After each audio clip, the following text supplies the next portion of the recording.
Revision everything में एक बार फिर से आप लोगों का बहुत बहुत स्वागत है। तो कैसे हैं आप लोग? आई होप आप सब बहुत ही अच्छे होंगे। देखिए, आज का हिस्ट्री का जो हमारा टॉपिक है वो है जैन धर्म। तो चलिए शुरू करते हैं।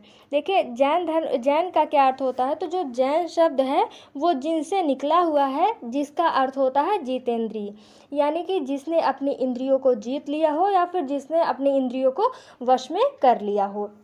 जैन धर्म में कुल 24 तीर्थंकर रहे हैं और तीर्थंकर शब्द का अर्थ होता है बाधाओं को पार कराने वाला। ठीक है, तो इन 24 तीर्थंकर में जो 23वें तीर्थंकर हैं ये हैं पार्श्वनाथ, जिनका प्रतीक चिन्ह सर्प है, और 24वें तीर्थंकर हैं महावीर स्वामी, जिनका प्रतीक चिन्ह सिंह है।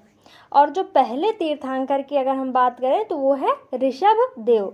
तो यहाँ पे ध्यान देने की बात ये है कि अगर आपसे डायरेक्ट पूछ लिया जाए कि जैन धर्म का संस्थापक कौन है तो ऋषभ देव, लेकिन अगर आपसे पूछा जाए कि जैन धर्म का वास्तविक संस्थापक कौन है तो वो महावीर स्वामी को माना जाता है, क्योंकि इन्हीं के बाद जैन धर्म को ज़्यादा ख्याति मिली हुई है। तो चलिए ऋषभ देव के बारे में हम पढ़ते हैं।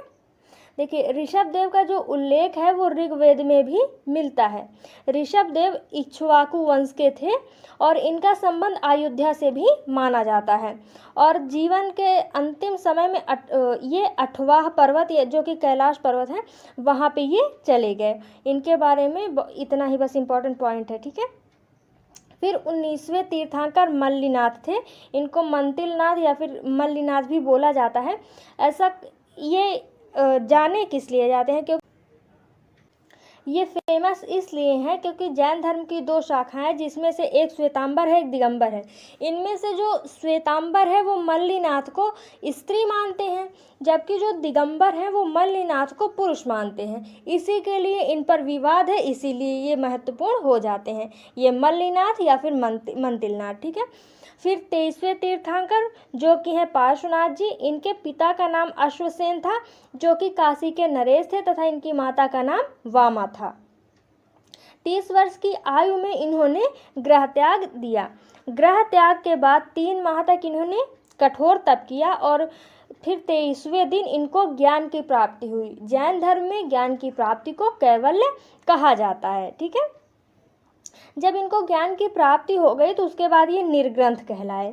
निर्ग्रंथ का अर्थ होता है बंधन रहित, जिसमें कोई जो किसी बंधन में ना बंधन हो। और इनके अगर प्रथम शिष्य की बात करें तो इनके ही पिता अश्वसेन और माता वामा इनकी प्रथम शिष्य रहे हुए हैं। और अगर पार्श्वनाथ की शिक्षाओं के बारे में हम बात करें तो इन्होंने चतुरायन धर्म दिया हुआ है, जिसमें से सत्य, अहिंसा, आस्तेय और अपरिग्रह है। अभी जब हम महावीर स्वामी के बारे में पढ़ेंगे तो उन्होंने पंचायन धर्म दिया। इन्हीं चारों धर्म में उन्होंने ब्रह्मचर्य को डाल दिया था। तो अब पढ़ते हैं 24वें तीर्थंकर महावीर स्वामी के बारे में। ठीक है, तो जो महावीर स्वामी हैं इनके बचपन का नाम वर्धमान था। इनके पिता का नाम सिद्धार्थ था जो कि ज्ञात्रिक कुल के थे। इनकी माता का नाम त्रिशूला था जो कि लिच्छवी नरेश चेटक की बहन थी। इनका जन्म 540 ईसा पूर्व में हुआ था। इनकी पत्नी का नाम यशोदा और इनकी पुत्री का नाम अन्नोजया था। ठीक है, या फिर इनको प्रियदर्शनी भी बोला जाता है। कल्पसूत्र के अनुसार 30 वर्ष की आयु में इन्होंने अपने बड़े भाई नंदिवर्धन से आज्ञा ली और गृह त्याग दिया। गृह त्याग की जो इनकी घटना थी वो यति कहलाए। तो अगर आपसे पूछा जाए कि यति क्या है तो जो जैन धर्म में महावीर स्वामी के जो गृह त्याग की घटना है उसको यति कहा गया। जैसे बौद्ध धर्म में गृह त्याग की घटना को महाभिनिष्क्रमण कहा गया, उसी तरीके से यहाँ पे भी गृह त्याग की घटना को यति कहा गया। तो दोनों आप लोग ध्यान रखिएगा। फिर गृह त्याग के बाद ये षडवन गए, फिर उसके बाद कुम्हार ग्राम गए, जहाँ पे ये 13 माह तक वस्त्र धारण किए रहे। फिर स्वर्णवाल नदी के किनारे इन्होंने वस्त्र त्याग दिए। फिर ऋजुपालिका नदी के किनारे 12 वर्षों तक इन्होंने कठोर तपस्या की। ऋजुपालिका नदी के तट पर शाल वृक्ष के नीचे इन्हें ज्ञान प्राप्त हुआ, अर्थात कैवल्य प्राप्त हुआ। कैवल्य प्राप्त के बाद ये कैवलीन कहलाए और लोगों द्वारा महावीर स्वामी कहलाए, क्योंकि भाई इतने वर्षों तक इन्होंने कठोर तपस्या की हुई थी। ठीक है, फिर इंद्रियों पर नियंत्रण पाने के कारण ये जिन कहलाए, है ना, क्योंकि जिन से ही तो जैन निकला है। उसके बाद अरहत भी ये कहलाए, अरहत यानी पूज्य भिक्षु, ठीक है। उसके अलावा श्रमण भी कहलाए और पार्श्वनाथ के शिष्य होने के कारण ये निर्ग्रंथनाथ पुत्र भी कहलाए, ठीक है। तपस्या की 12 वर्ष की अवधि में महावीर 6 वर्षों तक मक्खली गोसाल के आश्रम में रहे। मक्खली गोसाल जो थे वो आजीवक संप्रदाय के संस्थापक थे, ठीक है। फिर अब महावीर स्वामी की शिक्षाओं की बात करें तो इनकी शिक्षाओं में सत्य, अहिंसा, आस्तेय, अपरिग्रह और ब्रह्मचर्य शामिल है। हालांकि ये चतुरायन धर्म में इन्होंने बस ब्रह्मचर्य को और ऐड कर दिया, उसके बाद इनका धर्म पंचायन धर्म हो गया, ठीक है। और दो और महत्वपूर्ण बातें कि शिक्षाओं का पालन यदि गृहस्थ करते हैं, यानी कि जो अपने गृहस्थ जीवन को चलाते हुए जैन धर्म को मानते हैं, उन्हें अणुव्रत कहा गया। जबकि जो गृहस्थ जीवन को त्याग करके ऋषि बन गए, अगर वो कभी इस शिक्षाओं का पालन करते हैं तो वो महाव्रत कहलाता है, ठीक है। अब आगे देखते हैं अनुयायी।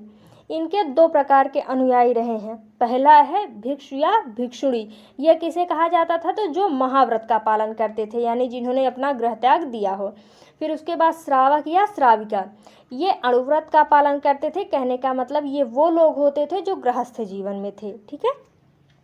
अब दर्शन या सिद्धांत की बात करें तो इनका एक दर्शन है अनेकांतवाद, यानी जो एक घटना है उसके अनेक रूप हैं। जरूरी नहीं कि आप जो घटना देख रहे हैं उसका केवल एक ही रूप। कहते हैं ना कि एक सिक्के के 2 पहलू होते हैं, कुछ उसी तरीके का।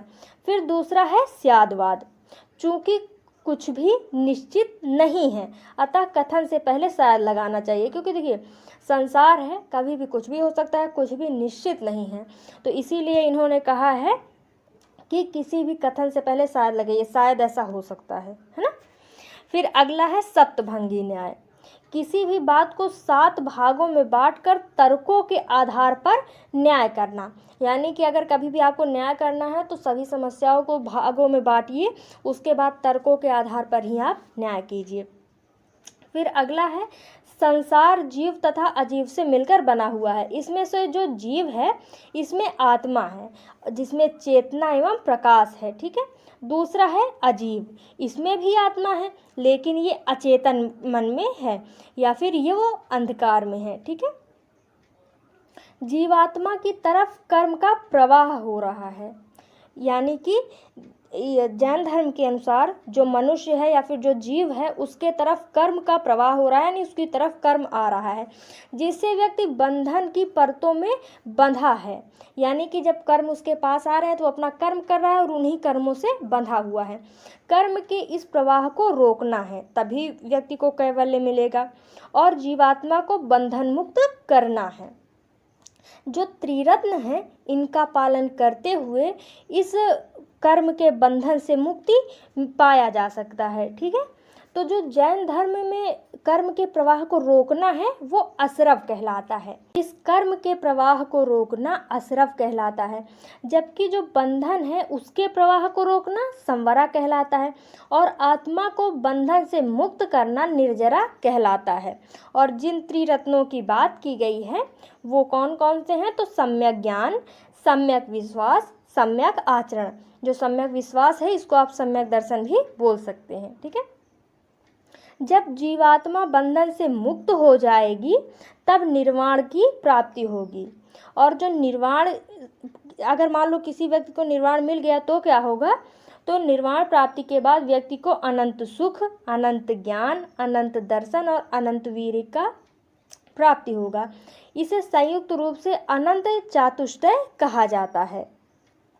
महावीर स्वामी ने भी संघ बनाया था। महावीर की मृत्यु के बाद जैन संघ का अध्यक्ष सुधर्मन बना। तो महावीर स्वामी ने जो संघ बनाया हुआ था, फिर उसके बाद जब उनकी मृत्यु हुई तो उस संघ का जो अध्यक्ष हुआ वो सुधर्मन बना। महावीर के 11 परम क्षत्रिय शिष्य थे जिन्हें गणधर बोला गया। तो गणधर कौन थे? तो महावीर के 11 शिष्य, ठीक है। अब आगे देखते हैं जैन धर्म की विशेषताएं।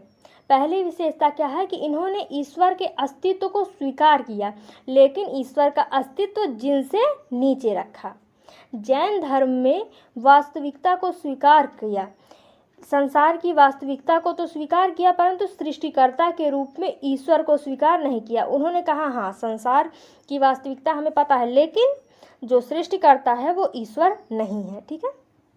अगला है, जैन धर्म बौद्ध धर्म की तरह वर्ण व्यवस्था की निंदा नहीं की।